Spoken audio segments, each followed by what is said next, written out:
नमस्कार। डी के गुप्ता क्लासेस में आपका स्वागत है। 7वां योग दिवस 21 जून 2021 को है आज।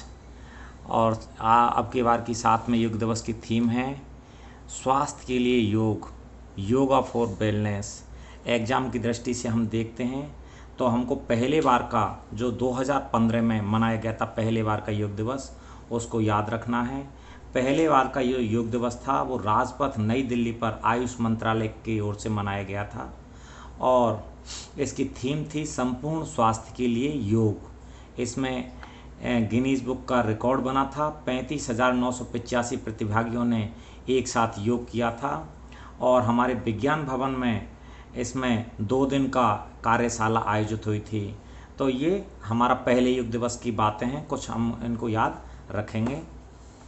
और इससे पहले जो 2020 में निकला है थीम, उसकी भी याद रखेंगे। कोविड के दौरान निकला था पिछले साल का 2020 का, तो उसकी थीम थी मतलब घर से ही योग, इस प्रकार की थीम थी 2020 की।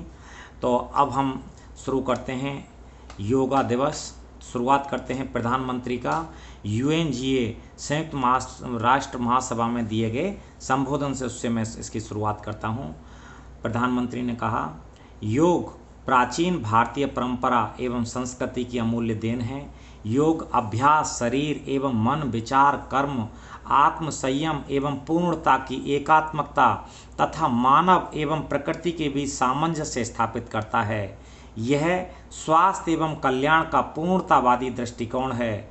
योग मात्र व्यायाम नहीं है, बल्कि स्वयं के साथ, विश्व और प्रकृति के साथ एकत्व खोजने का भाव है। योग हमारी जीवन शैली में परिवर्तन लाकर हमारे अंदर जागरूकता उत्पन्न करता है तथा प्राकृतिक परिवर्तनों से शरीर में होने वाले बदलावों को सहन करने में सहायक हो सकता है। आइए हम सब मिलकर योग को अंतर्राष्ट्रीय योग दिवस के रूप में स्वीकार करने की दिशा में कार्य करें। इसके बाद UNGA अर्थात संयुक्त राष्ट्र महासभा, यूनाइटेड नेशनल जनरल असेंबली, उसने इसमें स्वीकार किया और योग को स्वास्थ्य एवं परिवार कल्याण के लिए पूर्णतावादी दृष्टिकोण प्रदान करता है, इस प्रकार की बात उन्होंने स्वीकारी। योग विश्व की जनसंख्या के स्वास्थ्य के लिए तथा उनके लाभ के लिए विस्तृत रूप में कार्य करेगा।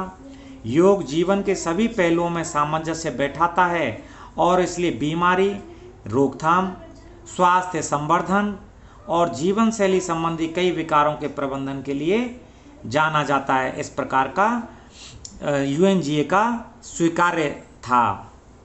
तो आज के उसमें हम देखें तो योग हम ऐसे समय में 7वां योग दिवस या 6वां योग दिवस हम मना रहे थे जब कोरोना जो वायरस है उसकी बीमारी का प्रकोप है पूरे विश्व में फैल रहा था। तो कोरोना की जो दुर्दशा से हम शारीरिक संकट से तो झेल ही रहे थे, उसके बाद मानसिक स्वास्थ्य पर भी स्थायी प्रभाव कोरोना बीमारी ने छोड़ा है। महामारी है, उसके आवश्यक प्रतिबंध भी लगाने पड़े थे। तो कई लोगों को मनोवैज्ञानिक पीड़ा जैसी अवसाद और चिंता से ग्रसित हो गए। तो योग के जानकार हैं तो वो बताते हैं कि योग इससे निपटने में बहुत ज़्यादा सहायक सिद्ध हुआ है, जो हमारे मानसिक अवसाद हैं। इस प्रकार से हम थोड़ा भारत में देखें कि जो हमारा 5वीं शताब्दी से भारत में योग का प्रचलन है। महर्षि पातंजलि हैं योग के प्रवर्तक माने जाते हैं। योग तन और मन को स्वस्थ रखने में लाभकारी रहा है।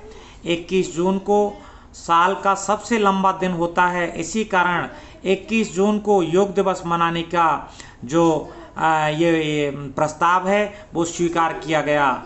योग का हम शाब्दिक अर्थ देखें, योग का क्या शाब्दिक अर्थ है।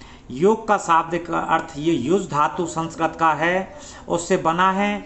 इसका अर्थ है जोड़ना, बांधना, गठबंधन करना तथा अपना ध्यान केंद्रित करना। योग की मूल धारणा आध्यात्मिक है, मतलब स्पिरिचुअल है, ये समाधि की ओर ले जाती है। योग का मतलब है आत्मा का परमात्मा से मिलन। योग का हम महत्व देखें, योग का शारीरिक, सामाजिक, मानसिक, आध्यात्मिक, स्पिरिचुअल, इन सब की तरह से महत्व रहता है। शारीरिक रूप से हम देखें, शारीरिक स्वच्छता हेतु, रोगों से बचाव के लिए, शरीर के सौंदर्य के लिए, शरीर की सही मुद्रा के लिए, मांसपेशियों को विकसित करने में, हृदय और फेफड़ों की जो लंग्स हैं उनकी कार्य क्षमता को बढ़ाने में और हमारे फ्लेक्सिबिलिटी विकसित करने में ये योग का महत्व है। जो लंग्स में फाइब्रोसिस हुआ था या सीटी का स्कोर हुआ था उसको सुधारने में ये योग है काफ़ी सहायक सिद्ध हुआ था। सामाजिक रूप से देखें, सामाजिक गुणों को विकसित करने में सहायक और सामाजिक रिश्ते विकसित करने में सहायक योग है। मानसिक रूप से तनाव से मुक्ति, तनाव रहित जीवन, एकाग्रता विकसित करने में, याददाश्त बढ़ाने में और सहन शक्ति बढ़ाने में ये योग सहायक है। आध्यात्मिक रूप से देखें हम तो आध्यात्मिक गुणों का, स्पिरिचुअल गुणों का विकास होता है, ध्यान बढ़ाने में सहायक है और नैतिक गुणों को विकसित करने में सहायक है। योग का इतिहास देखें, योग का इतिहास है वो पूर्व वैदिक काल से देखें आधुनिक काल तक इसकी प्रासंगिकता रही है। पूर्व वैदिक काल में देखें सिंधु घाटी सभ्यता, हड़प्पा मोहनजोदड़ो सभ्यता, उनमें देखें योग के काफ़ी प्रमाण मिले हैं। वैदिक में, ऋग्वेद ग्रंथ में ये योग के काफ़ी प्रमाण हैं वो मिले हैं। उपनिषद काल में जिसमें पास बैठकर सिखाने की पद्धति थी वहाँ से भी देखें योग के काफ़ी प्रमाण हैं, वहाँ से मिले हैं। काव्य काल में, महाभारत और रामायण में, सूत्र काल में पातंजलि ने, स्मृति काल, इसी प्रकार से मध्यकाल में हमारे भक्ति काल और जो दक्षिण से नाथपंथी थे उनसे योग के काफ़ी प्रमाण मिले हैं। आजकल भी आधुनिक काल में अनेक योग के विद्वानों ने योग की जो प्रचार है पूरे विश्व में किया है। योग के तत्व देखें या अष्टांग नियम देखें, योग का मुख्य लक्ष्य होता है मस्तिष्क पर नियंत्रण रखना। योग के तत्वों में देखें 8 तत्व आते हैं, यम, नियम, आसन, प्राणायाम, प्रत्याहार, धारणा, ध्यान, समाधि। थोड़ा थोड़ा इनमें देखें यम में क्या है। अहिंसा, सत्य, अस्तेय, ब्रह्मचर्य, अपरिग्रह ये यम में शामिल हैं, नियम में शामिल होते हैं। ये योग को कैसे करना चाहिए? शौच, संतोष, तप, स्वाध्याय, ईश्वर के प्राणिधान मतलब उनका ध्यान लगाकर इस प्रकार से योग को करना चाहिए। आसन का मतलब होता है कि सुख और स्थिरता पूर्वक हम अगर बैठ कर करें तो वो आसन कहलाता है। प्राणायाम का मतलब होता है हमारा जो मूल शरीर का आधार है उसका आधार होता है प्राण। प्रत्याहार का मतलब होता है इंद्रियों को विषय भोगों से दूर करना, ये प्रत्याहार है।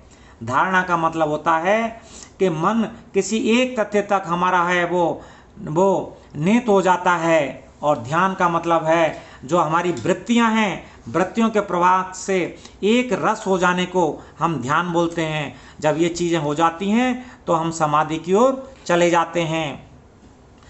अब आगे देखें हम अंतर्राष्ट्रीय योग दिवस में एक प्रतीक चिन्ह का उपयोग किया जाता है। तो प्रतीक चिन्ह जैसा कि आप फोटो में देख रहे होंगे, थोड़ा सा क्लियर कम है, आप और कहीं से भी फोटो को देख सकते हैं। तो इसमें प्रतीक चिन्ह के रूप में देखें क्या क्या है। इसमें प्रतीक चिन्ह में दोनों हाथों को जोड़कर बैठकर व्यक्ति को दिखाया गया है। यह व्यक्तिगत चेतना का सार्वभौमिक जो यूनिवर्सल चेतना के साथ योग को प्रतिबिंबित करता है। यह शरीर और मन, मनुष्य और प्रकृति की समरसता का प्रतीक है। ये स्वास्थ्य और कल्याण के समग्र मतलब टोटल दृष्टिकोण का ये प्रतीक है। इसमें कुछ पत्तियां दर्शाई गई हैं। इसमें देखें भूरी पत्तियां जो हैं वो भूमि को दर्शाई गई हैं, हरी पत्तियां हैं वो प्रकृति को दर्शाती हैं, नीली पत्तियां हैं वो अग्नि को दर्शाती हैं, सूर्य जो है इसमें वो ऊर्जा और प्रेरणा का स्रोत का प्रतीक है। तो यह प्रतीक जो है मानवता के लिए शांति और समरसता को प्रतिबिंबित करता है जो योग का मूल है। इतिहास देखें मतलब किसका इतिहास देखें, अंतर्राष्ट्रीय योग दिवस ये कैसे बना था उसका। तो 27 सितंबर 2014 को संयुक्त राष्ट्र महासभा यूनाइटेड नेशनल जनरल असेंबली के 69वें सत्र में प्रधानमंत्री नरेंद्र मोदी ने संबोधित किया था। उसके बाद यूएनजीए ने 11 दिसंबर 2014 को संयुक्त राष्ट्र महासभा ने जो उसमें 193 सदस्य हैं उनमें से 177 सदस्यों ने 21 जून को योग दिवस मनाने का निर्णय लिया। तब से पहला 2015 में योग दिवस मनाया गया। योग की काफ़ी क्रियाएं होती हैं जो हमारे अलग अलग प्रकार की होती हैं। बुद्धि, को बढ़ाने वाली, स्मरण शक्ति को बढ़ाने वाली, नेत्र शक्ति को, हमारे शोल्डर्स को, भुजा को, पेट को, कमर को, जंघा को और घुटनों को, और इस प्रकार से हम देखें गर्दन को, कर्ण को, अंगुली को, इस प्रकार से बढ़ाने वाली काफ़ी क्रियाएं हैं। सूर्य नमस्कार है, ये सभी योग में समाहित होते हैं। तो हम प्रण लें, आइए सभी योग करते हैं और निरोगी रहें। धन्यवाद।